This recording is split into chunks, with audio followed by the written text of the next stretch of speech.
Peace family, it's your brother Iyapo. No jokes this time. I had a little bit of fun on the last one. Had a little bit too much fun, but no jokes this time because I'm going to talk about something extremely serious, and there's a whole lot that's happening around us right now that, quite frankly, isn't funny. So today I'm going to talk about separation. I mean real separation on Iyapo Yapa.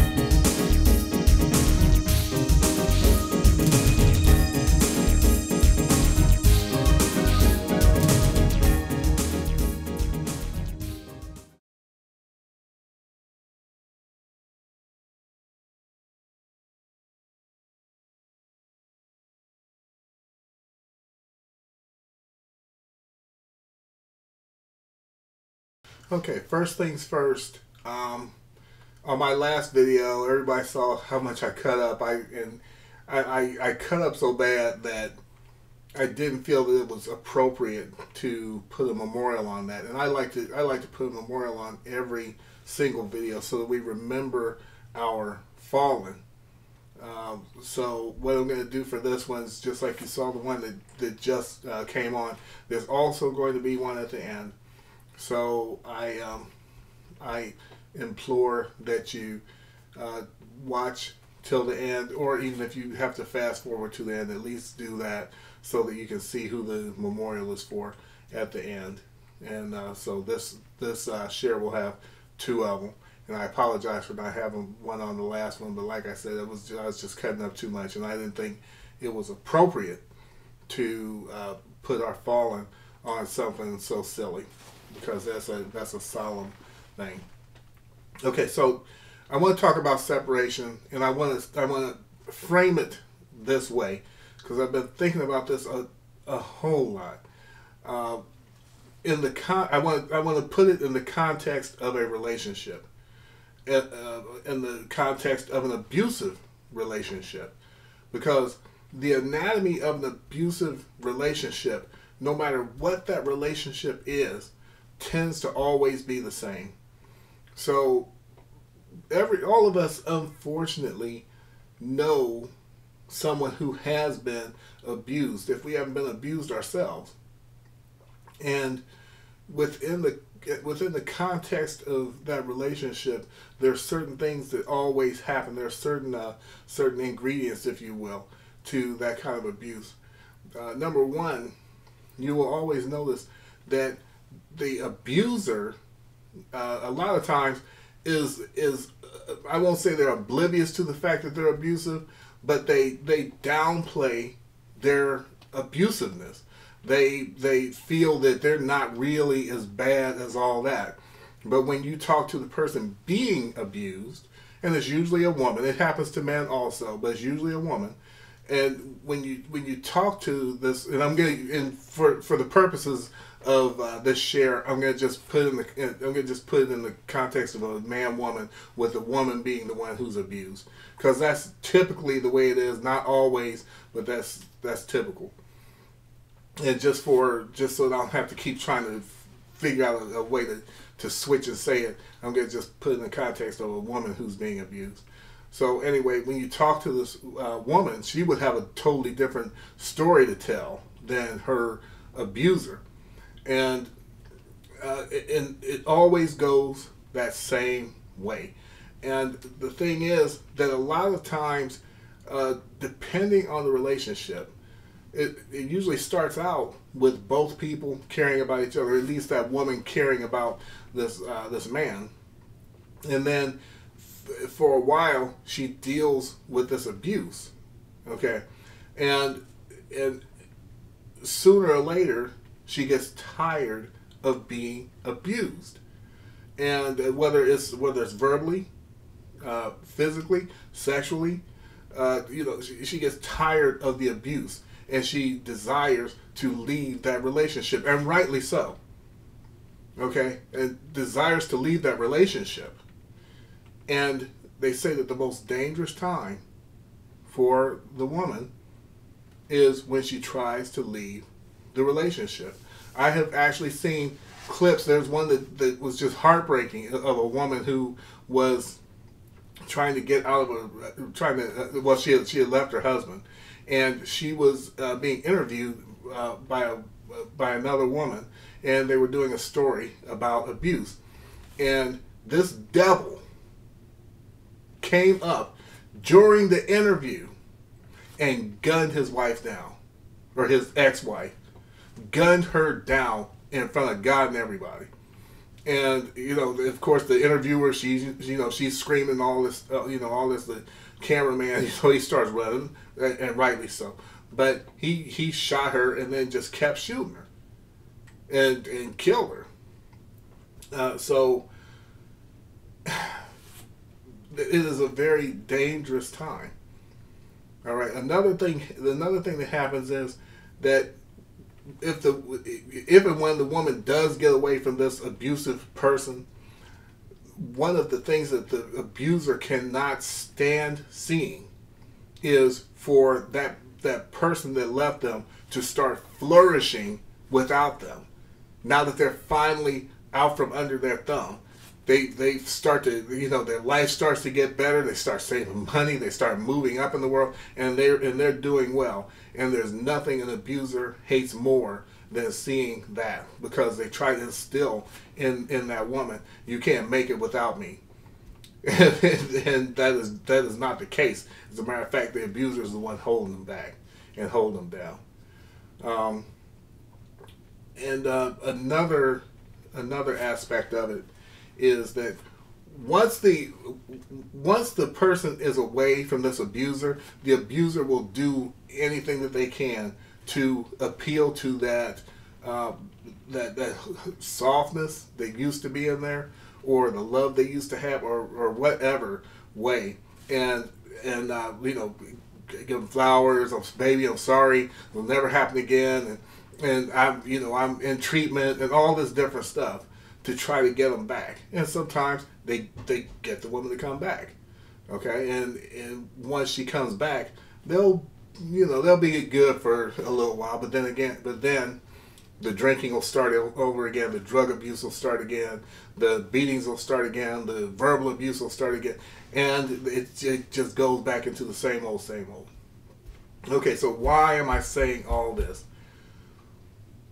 The reason that it's important for us to separate right now from white people is that they're going through something right now, and it's something that they're not able to deal with, and we don't need to be around them, because they're ticking time bombs.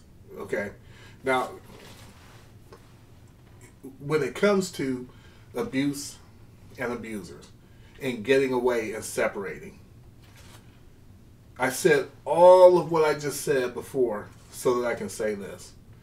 When you look at it in context and the anatomy of abuse, the most dangerous time to try to get away from abuse, well, first off, when the person who's abusing someone doesn't think that they're being that abusive.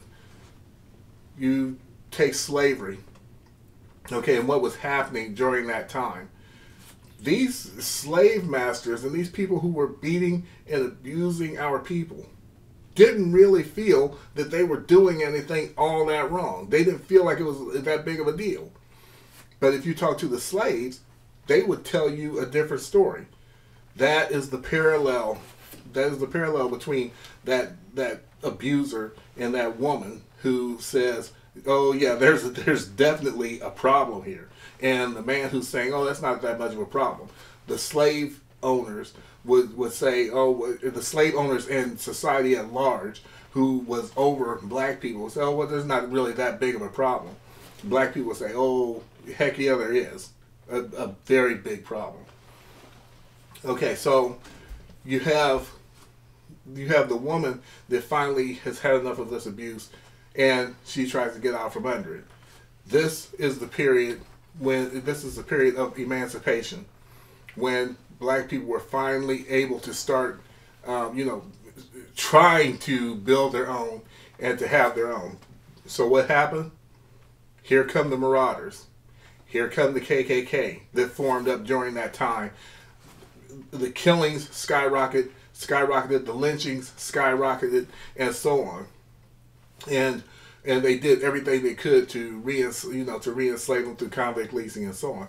But if you look at, again, this parallel, it was a very dangerous time, because when that woman tries to leave her abuser, then he just flips out and goes violent and goes ballistic. Okay? And the same thing is the parallel with when slaves were getting free of white people. They went frantic and they went ballistic. Okay, because they didn't want to let them go, and they were like, they had that same attitude of, if I can't have you, then nobody can, not even yourselves. Okay, because ultimately, abusive men, and I'm keeping this in the context of men. I understand it happens to men too. But like I said at the beginning, I'm keeping this in the context of a man abusing a woman. The man feels like he owns this person. And that's one of the reasons he doesn't want to let go. And he can't let go. And that's all his problem. It's not her problem. That's his problem to deal with. Okay? So putting it back in the context of the slaves trying to leave, they're like, well, we own you. No, you don't.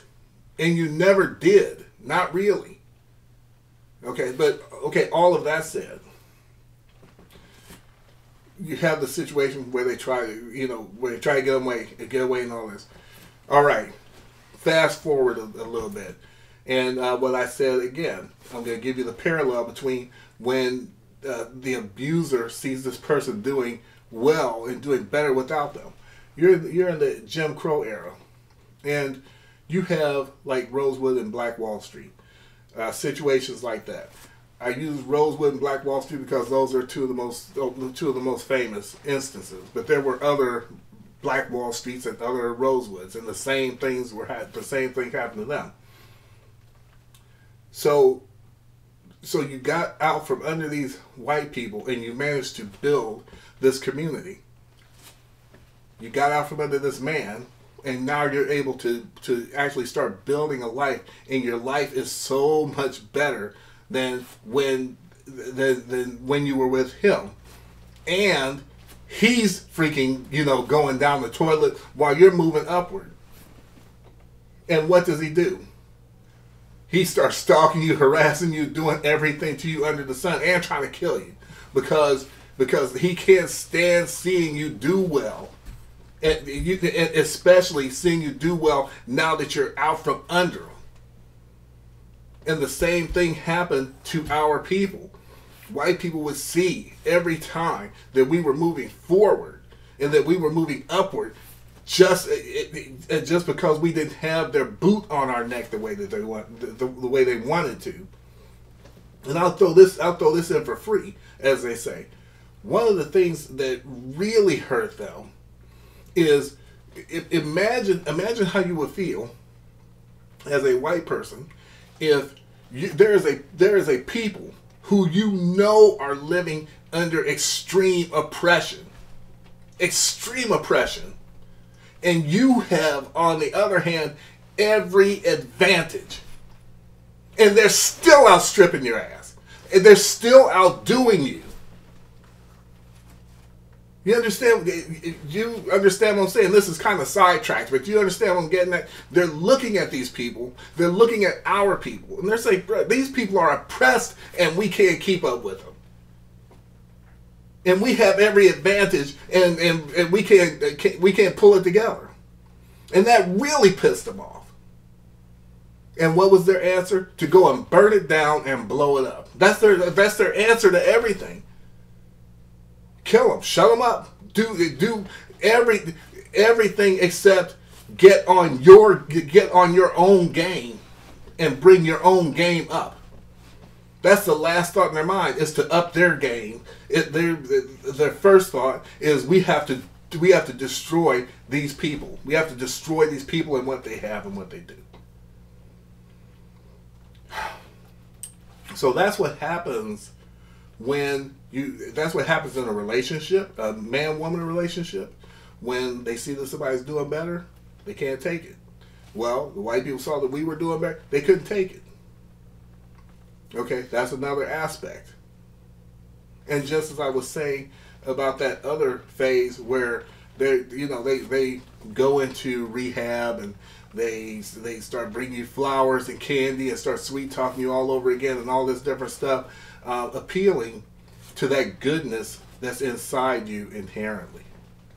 And some women, I won't say fall for it, some women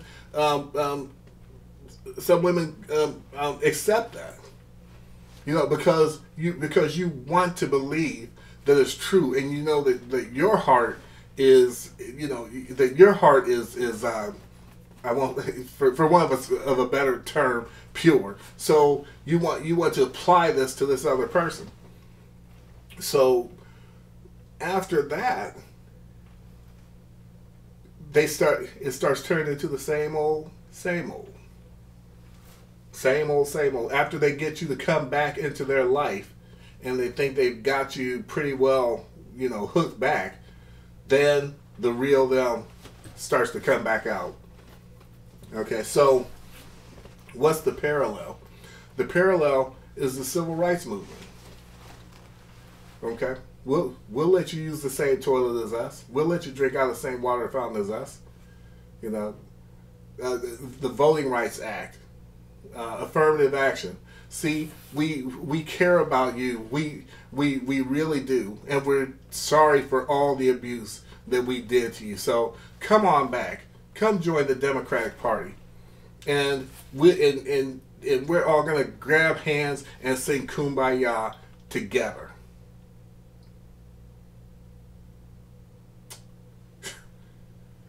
And so we grab hands and we sing "Kumbaya," but we're the only ones singing. And next thing you know, the real them starts coming back out, and all the same stuff starts coming back. Just like that relationship I was telling you about. If there's one thing that's true, it's that those who do not learn from history are doomed to repeat it. And I learn from history because this stuff just cycles over and over and over, and it never changes. It never changes. And so we need to separate.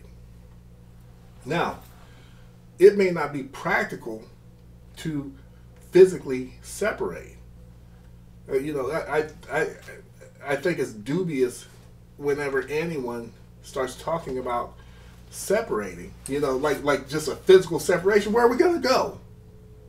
We live in the neighborhoods we live in. We work at the places we work. We go and shop at the places we shop. An actual physical separation may not be possible immediately. That could take a long while. But separating in here, that's the key for right now. Okay, I'm gonna tell you a little bit about, not a whole lot, but a little bit about me. My wife left me years ago, and she's not dead, a beautiful, talented, intelligent, smart, funny woman, black woman, and I haven't a bad thing to say about her, not at all. The thing is, when she left, she was gone way before she left. Now, some of you are going to understand that, some of you aren't. But in here, she was gone way before she left, and I could tell it. And the thing was that when you're gone like that, you kind of have to do that. You start breaking ties slowly, little by little. You break the ties, and then once you break those ties psychologically, then you're ready to just physically go after everything is set for you to physically go. That's fine. When all that was happening, it could have went sideways for both of us. But the thing is, I'm a grown up. Okay, so if someone doesn't want to be with me, I don't want them with me, because all that's going to do is have two miserable people living under the same roof. And I'm going to say this to my brothers and sisters: if somebody does, if you're with someone and they don't want to be with you, let them go. Let them go, because all it does is bring misery to both people. There's no reason for that. That's kind of a side note. But my point is, in the context of white people and us separating, we have to separate in here before we can ever even think about that. Just take physically separating off the table for right now. We have to separate in here. And it's not happening among a lot of our people. Okay, what does psychological separation look like? Psychological separation looks like not needing white approval, not needing to be around white people and to have them pat you on the back or anything. And that doesn't mean hating them or disliking them or anything. It just means that you don't need it. That you don't base your success upon their standards of success. You don't base your success upon whether they shake your hand and put you up another notch. Okay? We need to stop celebrating when one of our people wins an Academy Award. We need to stop celebrating when one of our people wins a Golden Globe or an Emmy and all that. These are their awards. Okay, these are their things, and just like I can't remember what's called. It's the American something honors, whatever it is. See, that shows how much I care, because I don't. But when LL Cool J got that, it's like he probably felt like he arrived. Dude, why you feel like you arrived? Because white folks recognize you, put you in that place. That's a part of being linked to white people and their society, to their things. We need to disengage. And we need to let go of all that. To those of it, I actually had to learn to look at our people. And what I mean by that is, when I see our beautiful black women. See, there was a time that I would look at Esther Roll and say I didn't think that she was attractive. Now I know how to look at her, and I see a beautiful black woman. I genuinely do. That is the God's truth as I'm sitting here. I see her as a beautiful black woman. And the reason is I unlearned the European standard of beauty and learned the standard of beauty that should be held for our people, that belong to our people. Our standard of beauty, our beauty. The beauty of that melanin. Okay, the beauty of those lips, of that dark skin. Oh my God. We are a beautiful, beautiful people.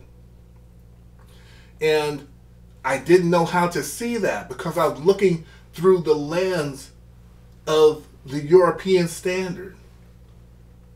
And one of the things that you have to be able to recognize is that when you're looking through the European standard of anything, whether it's child rearing, whether it's finances, whether it's the foods we eat, or whether it's beauty. We have to learn to stop looking through their lens.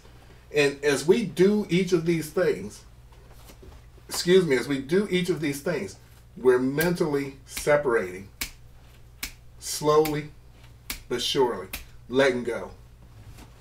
Not getting all excited when things happen to them. When I see things happen to the white community now, the way that they're happening right now, I'm not happy about seeing it, but I'm not connected to it. I'm not connected to it like that. And the thing is, they've never been connected to us because they see things happen. They have seen things happen to us forever, and it hasn't mattered because they weren't connected to us like that. They never have been, never will be, and we don't need to be connected to them in that way. And that doesn't mean that you have to hate them or dislike them. It just means that we have to disengage from them.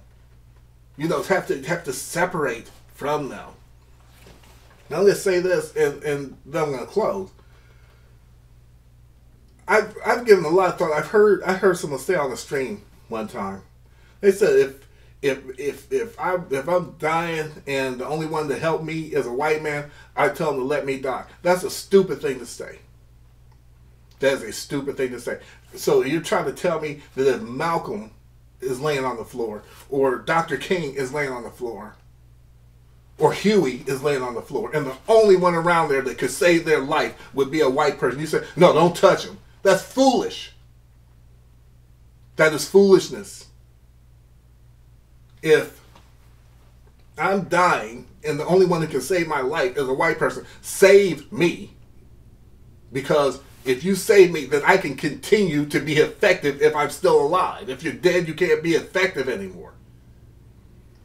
And by that same token, if I saw a white person dying, if I saw something like an accident or something, and I could help them, I will help them. You know why? Because I don't hate them. I just recognize that they're not our people.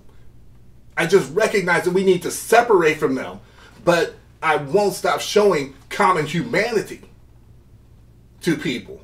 Do you understand what I'm saying? There's no contradiction here. There is no contradiction here.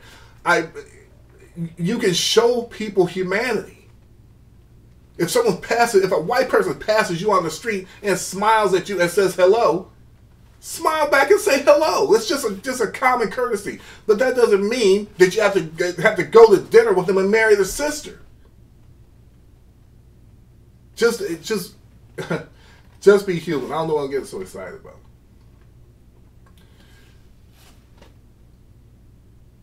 You don't have to. You don't have to be connected to people. You don't have to be connected to a people to show common humanity. Even if they don't show it toward us. Even if they don't show it toward us. It's true that I feel a deep nothingness when I'm seeing things happen to them, only because I can't stop thinking about what they did to our people. And what's happening to them is karmic. So, so be it. It's what's happening. And to actually it had to happen. But we can't let hate rule our lives. I get so ticked off at people who, when I'm trying to tell them that we need to separate, oh well, I can't hate anybody. I'm not telling you to hate anybody. I don't hate anybody. But can't you recognize we need to be separate? We're separate tribes. We're separate people. We don't think alike. We are not the same. As much as you want us to be the same, we're not the same. We're different. Okay, I'm rambling. Look, to do this, to separate, first separate psychologically. Start seriously thinking about European, the European model of thought. The European way of doing things, the way the European diet, that we've been raised in, the standards of beauty that we've been raised with, all of these things, we have to unlearn. We have to unlearn them. And then learn a new way. And we can learn both of them at the same time. Because like I said, I learned how to look at my people and to see the beauty and the brilliance of my people. But before I could do that, I had to cut myself off from that European thought. Okay, and that European thought process in this system that I was raised in. Okay, so that's about it. I know this is a long share, and if you stayed through the whole thing, I thank you so much. I feel this was important. Okay, and Buy This Black. I'm always gonna talk about Sister Ajali's book. It's a book for us and about us. And again, this is all part of us taking control of our narrative and being the separate people that we were meant to be, and becoming the people we were meant to be, ultimately. Okay, go over to Angela at Be Fabulous You. I'm having so much. I enjoy her show so much. I call her a show, but she has several shows. But I like her notes on the news. Go and check that sister out. She is a breath of fresh air in a situation where everything is so harsh. And of course, I have big love for Sister Lisa Cabrera and the True Royal Family. I had to resubscribe to Tyrian Rain again because they keep pulling that brother down because he's coming at you with truth that's raw. Okay, and he's saying it and telling it like it is. So, Mafame Dome, go to his channel, please, by all means. That brother loves our people. So there's so many more. African Esquire. I just started watching her channel. I'm going to do another share. But I'm pretty much going to just highlight her show. Very intelligent young lady, and it has a lot of good things to say, a lot of powerful things to say. So there's that. Your radical home sister. I'm always going to shout you out, sis. Always. So I guess that's it. I'm trying not to ramble on because this is already a long share. Please stick around for the memorial at the end of this one. And family, I love you so much. I hope that what I said made sense. If it didn't, then let me know, and I'll have to try to do this. I'll have to try to do this share again. And but this has been on my heart. So that's about it. Much love and respect, family. Much love and respect. Peace and blessings to you. And I will see you in the next share. Bye.